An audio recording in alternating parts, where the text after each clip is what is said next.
board ହେଲା Dr. S. Con muốn làm gì? Tôi hiện đó học chỉ light. Je rêve de devenir plus tard un grand homme. Ceci est un podcast réalisé par Action Éducation. Bonjour et bienvenue dans le podcast Incluse et Inclus, où nous allons échanger sur les obstacles liés à l'accès à l'éducation pour les enfants dans le monde. Ces obstacles, ils sont multiples et nous en aborderons 6 dans cette série. La question de la pauvreté, la malnutrition, la discrimination, les conflits, la fragilité des apprentissages et les migrations. Alors je m'appelle Mila Debert, je suis chargée de projet chez Action Éducation et je serai la présentatrice durant les 6 épisodes de ce nouveau podcast. À venir, des interviews exclusives de différents experts locaux et internationaux et surtout des témoignages précieux d'enfants à travers le monde qui nous parlent de leur réalité, de leur quotidien et des difficultés qu'ils rencontrent pour accéder à une éducation de qualité. Parce que l'éducation est partout, mais l'égalité est nulle part. Aujourd'hui, nous abordons la question cruciale de l'impact des crises, plus précisément des conflits armés sur l'accès à l'éducation, notamment avec la fermeture des écoles qui en découlent. Au cours des 20 dernières années, les États ont multiplié les engagements pour améliorer le respect des droits de l'enfant en ratifiant par exemple la déclaration sur la sécurité dans les écoles qui vise à protéger les écoles des attaques et conflits, ou encore les principes de Vancouver pour protéger les enfants dans les opérations de maintien de la paix, y compris à toutes les étapes du cycle d'un conflit. Et pourtant, en dépit de la mobilisation des États, les enfants sont toujours les premières victimes des crises politiques et sécuritaires. Du fait de leur âge, de leur vulnérabilité et de leur dépendance aux adultes, ils sont de fait plus exposés aux conséquences sociales des crises et aux violences. Dans cet épisode, je vous propose une immersion au Togo. Le Togo fait face à une situation sécuritaire préoccupante dans certaines de ses régions. Dans le nord du pays, par exemple, les habitants sont confrontés à des violences perpétrées par des groupes non étatiques. Qu'ils soient migrants internes ou externes, venant notamment du Burkina, de nombreux enfants tentent de trouver refuge dans la région des savanes, sans assurance de pouvoir être scolarisés. Dans cette même région, on comptait en septembre 2023 près de 60 000 personnes déplacées, dont plus de 2/3 sont des enfants. De plus en plus systématiquement, des groupes armés non étatiques détruisent les réserves de nourriture dans cette région du monde qui compte déjà parmi les plus touchées par la pauvreté. Alors dans un contexte de conflit et de migration régulière, de nombreux enfants se retrouvent dans l'incapacité d'avoir accès à une éducation de qualité. Cependant, malgré une situation qui reste compliquée, des solutions ont été mises en place qui permettent quotidiennement la réouverture d'écoles ou la mise en place d'autres solutions temporaires. On écoute tout de suite Douti qui nous fait part de son témoignage édifiant. Je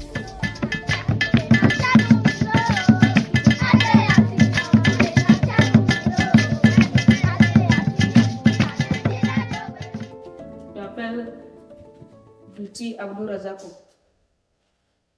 J'ai 16 ans. Je passe en classe de première au lycée Nanero. Ma famille s'appelle Douti. Mon père s'appelle Douti Abdou. Ma mère s'appelle Alassane Sapiatou. J'ai 2 sœurs. Avant, je vivais à Tambat, dans la préfecture de Pengal. Avant, je vivais à l'aise, aisément avec ma famille et mes amis. On était bien encadrés, on allait au marché, on faisait ce qu'on voulait là-bas avec mes amis, ma famille. Mon école s'appelait lycée Koundouaré. Là-bas, j'avais beaucoup d'amis. On faisait des travaux de groupe chaque jour. Là-bas, on vivait à l'aise. Nous sommes venus ici à cause de l'insécurité et la menace des terroristes. Quand on tirait, quand les terroristes battaient avec les soldats, nous on n'était pas à l'aise, on tirait les gens, on n'était pas à l'aise là-bas. C'est pour ça qu'on est venu pour venir ici. On est venu ici par la force, à moto. On a pu même laisser nos choses là-bas, les troupeaux, nos maisons, même l'héritage. Maintenant, je vis dans une famille d'accueil à un centre. Mon père, ma mère, moi et mes petites soeurs, nous vivons dans une pièce. Il n'y a pas de chambre. On ne vit pas à l'aise ici. Maintenant, nous débrouillons pour vivre. C'est à cause même des partenaires de la mairie et de l'aide qu'on trouve quelque chose pour aller à l'école. Maintenant, je suis au lycée Nanéo. Là-bas, on m'a bien accueilli à l'école. J'ai des amis de gauche à droite et on fait notre travail de groupe. Je ne me sens pas bien dans cette situation car je ne vis plus comme avant ici. Je vis comme quelqu'un qu'on a abandonné même. Plus tard, j'aimerais être un professeur d'histoire-géographie. Dans la vie, je rêve de devenir plus tard un grand homme aussi, pour avoir quelque chose pour nourrir ma famille.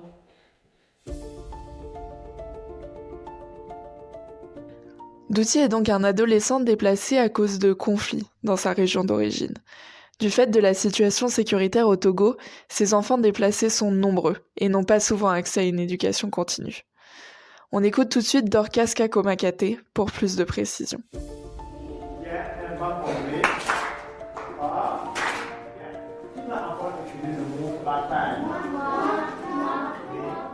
Je suis Madame Dorcas Kakomakate, accompagnatrice des dynamiques territoriales à l'ONG de l'Action Éducation dans la région des Savanes au Togo. Mon métier consiste à accompagner les communes vers l'autonomie dans la gestion de leurs problématiques éducatives et à apporter une réponse dans la continuité éducative des enfants déplacés internes et des réfugiés victimes du débordement de la crise sécuritaire au Sahel. Nous travaillons avec tous les enfants des communes d'intervention en mettant l'accent sur ceux les plus vulnérables, à savoir les enfants déplacés, internes, les réfugiés, les orphelins, les enfants en situation de handicap, les enfants des familles démunies. Les enfants déplacés par la crise sécuritaire se retrouvent souvent dans un état de détresse psychosociale lié aux différents déplacements et à leur vécu. Les enfants déplacés sont souvent victimes aussi de la déscolarisation et n'ont pas accès aux loisirs, ce qui a des répercussions sur leur apprentissage.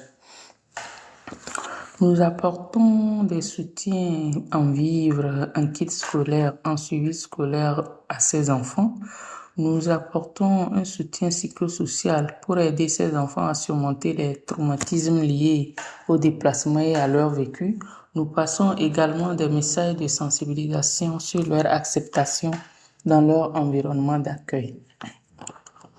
En effet, la plupart des enfants accompagnés au cours de l'année scolaire 2023-2024 ont réussi à leurs examens scolaires et s'adaptent à leur nouvelle vie.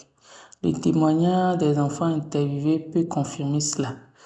95% des 121 enfants déplacés internes accompagnés dans la commune de Tonne 2 ont réussi aux examens scolaires. Alors on a vu que les conflits ont des impacts sur la santé et le bien-être des enfants. Mais heureusement, certains acteurs travaillent pour que les enfants puissent accéder à une éducation en temps de crise, comme Emeline Marchois, que l'on écoute tout de suite.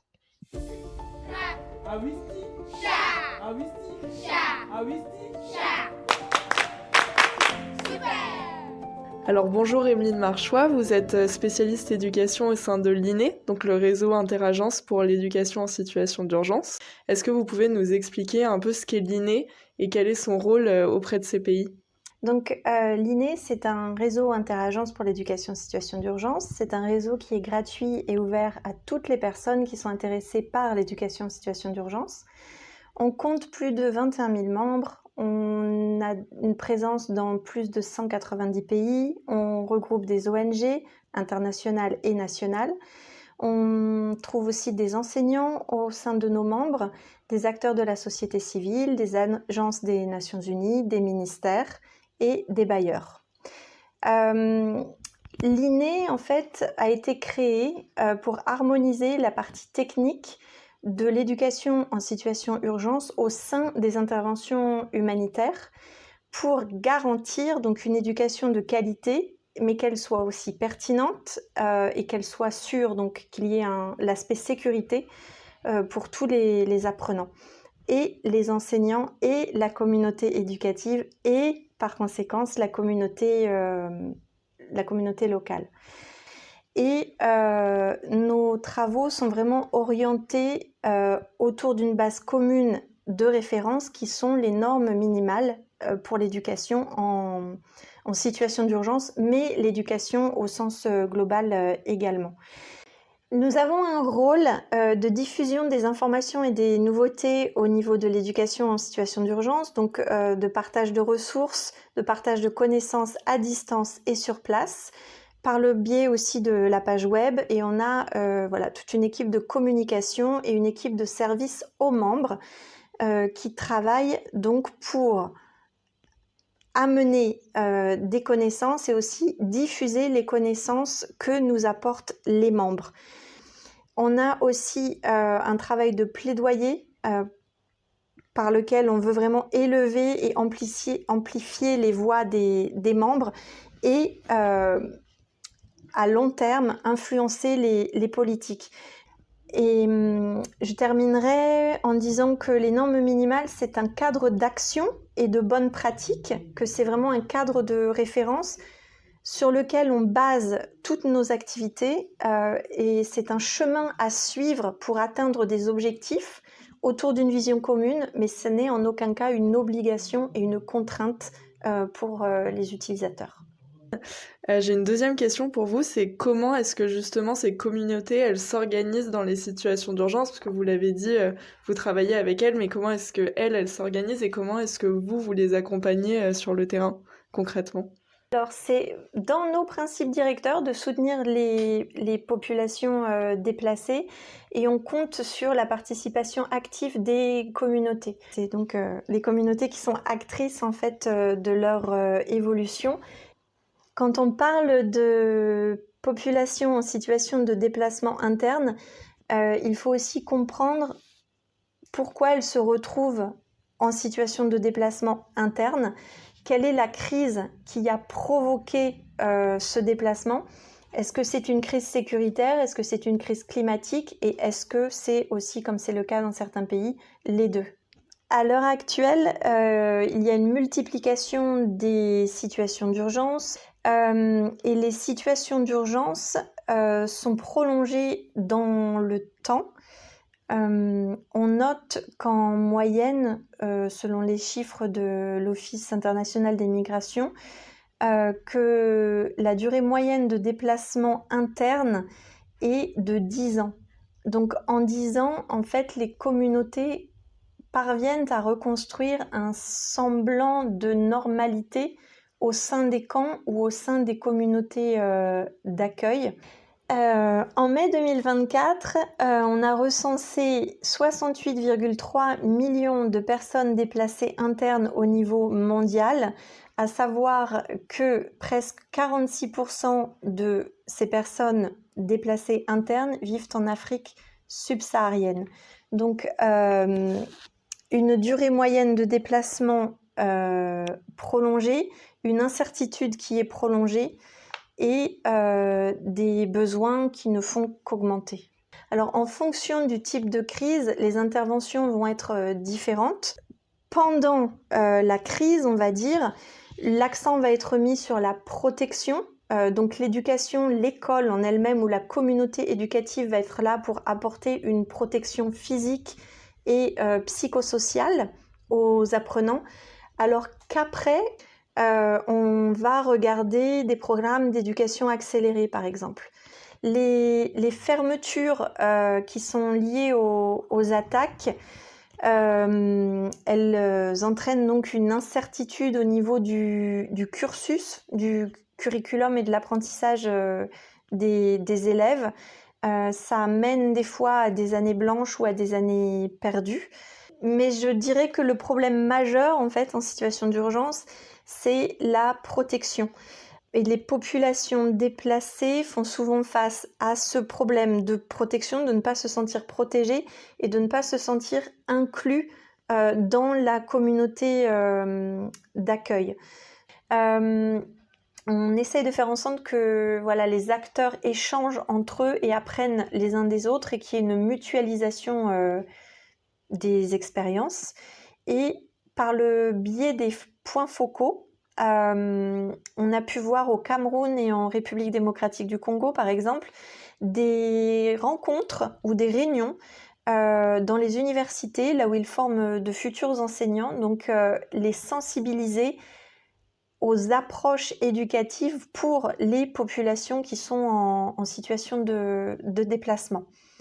Vous nous avez un peu parlé au début de votre action au plaidoyer au niveau international. Comment est-ce que vous sensibilisez la communauté internationale sur cette situation alarmante justement de ces enfants qui sont touchés par les conflits et déplacés par la suite ? Très bonne question.